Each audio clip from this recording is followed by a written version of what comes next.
মাত্র ১ মাসে কিভাবে আপনার অ্যাডস অডিয়েন্সের সেটআপ পাবেন, বা আমি আমার ক্ষেত্রে যেটা মাত্র ১ মাসে কিভাবে আমার অ্যাডস অডিয়েন্সের সেটআপটা পেলাম, সেই বিষয়টা আপনার সাথে শেয়ার করব। আমি যখন প্রফেশনাল মুডটা অন করি, অন করার পরপরই ফ্রেন্ড লিস্টে থাকা ২০০০ ফ্রেন্ড সবাই আমার ফলোয়ারে রূপান্তরিত হয়। তো আমাদের ফ্রেন্ড লিস্ট থেকে যেটা হয়, আমি আমার স্টার সেটআপটা পেয়ে যাই। যেহেতু আমার 500 প্লাস ফলোয়ার ওখানে হয়ে গেছে, সাথে সাথে স্টার সেটআপটা করে নিই। স্টার সেটআপটা করার পর আমার অ্যাকাউন্ট পে অ্যাকাউন্ট আমি সেটআপ করি। পে অ্যাকাউন্ট সেটআপ করার পর যেটা করি সেটা হচ্ছে আমি আমার এনআইডি দিয়ে আমার ভেরিফিকেশনটা করে নিই। কয়েকদিনের মধ্যে আমার ভেরিফিকেশনটা করে দেয়।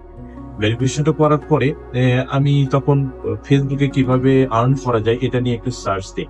সার্চ দেওয়ার পর দেখবো অনেক ধরনের ভিডিও আসে। ভিডিওগুলো আমি প্রত্যেকটা ভিডিও খুব সুন্দরভাবে দেখতে থাকি এবং ভালো লাগলে অবশ্যই কমেন্ট দিই।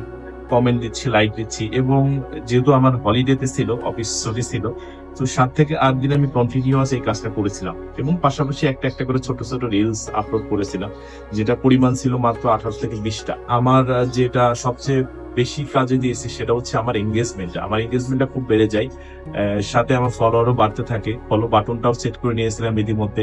সো আমি র্যান্ডমলি অনেক কিছু না জেনেই কাজ করেছি। কাজটার মধ্যে সবচেয়ে ভালো যেটা ছিল সেটা হচ্ছে পরিপূর্ণ ভিডিও দেখা, ভিডিও দেখে একটা গঠনমূলক কমেন্ট করা, যার কারণে আমার এঙ্গেজমেন্টটা খুব বেশি বেশি হয়ে যায়। সো বন্ধুরা, আমি আপনাদেরকে এটা বলবো, যদি আপনারা অ্যাডস অডিয়েন্সের সেটআপটা পাওয়ার জন্য চেষ্টা করছেন, তো আপনারা এই জিনিসগুলো ফলো করবেন। আপনি মাত্র ৩০ দিন আপনার ফেসবুকে সময় দেন, আপনি অ্যাডস অডিয়েন্সের সেটআপটা পেয়ে যাবেন। প্রথমে আপনাকে যেটা করবেন সেটা হচ্ছে আপনি প্রত্যেকদিন, আপনি যদি খুব বিজি না হয়ে থাকেন অথবা বিজি হয়ে থাকেন, এই কাজটা করতে পারবেন নিয়ম মেনে। এরকম না ১ ঘন্টায় আপনি যদি সাপোজ রিলস দেখেন, রিলস দেখলে আপনার একটা রিলসের থাকে ৩০ সেকেন্ড। সেক্ষেত্রে দেখা যায় আপনি ১ ঘন্টায় ১০০টা রিলস দেখতে পারবেন। ১ ঘন্টায় যদি ১০০টা রিলস দেখেন এবং রিলস দেখার পরে সেখানে কমেন্ট দিবেন, লাইক দিবেন এবং আপনার কমেন্টটা একটু এই ভিডিও রিলেটেড হতে হবে। যাদের কন্টেন্ট দেখছে তারা যাতে ফিল করতে পারে যে না, আপনি আপনার ভালো একজন এনগেজার হইলেন বা আপনি আপনার টপ ফ্যানের একটা ব্যাজও পেতে পারেন তাদের পেজ থেকে।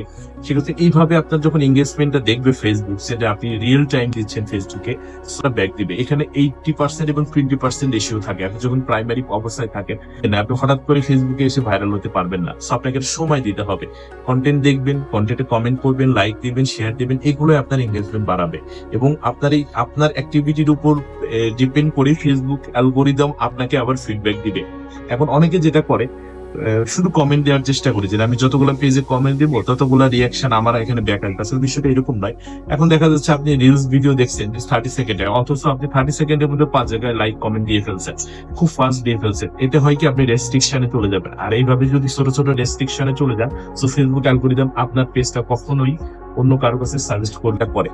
আপনি প্রফেশনাল মুড অন করার আগে যেভাবে ফেসবুক রিলস দেখতেন, আপনার যেটা ভালো লাগতো সেখানে ব্রেক দিতেন, ব্রেক দেওয়ার পর সেটা ভালো করে দেখতেন, দেখার পরে আপনি একটা লাইক কমেন্ট শেয়ার দিতেন। সো এই প্র্যাকটিসটা আপনি প্রফেশনাল মুড অন করার পরেও চেষ্টা করেন, দেখবেন আপনার রিচ এঙ্গেজমেন্ট সবসময় ভালো থাকবে।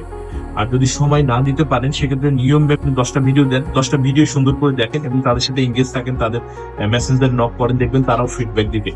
এটাই ফেসবুকের অ্যালগোরিদম যেটা চাই সেটা হচ্ছে আপনি ফেসবুকে কত সময় আছেন। ফেসবুকে যত সময় থাকবেন, ফেসবুকের লাভ হবে। ফেসবুক ভেবে আমার প্ল্যাটফর্ম যেন কেউ না ছেড়ে দেয়। সো আপনি ভিডিও দিলেন, ভিডিও ভাইরাল হবে, বিষয়টা এরকম নাই। আজকের জন্য এতটুকু, ধন্যবাদ।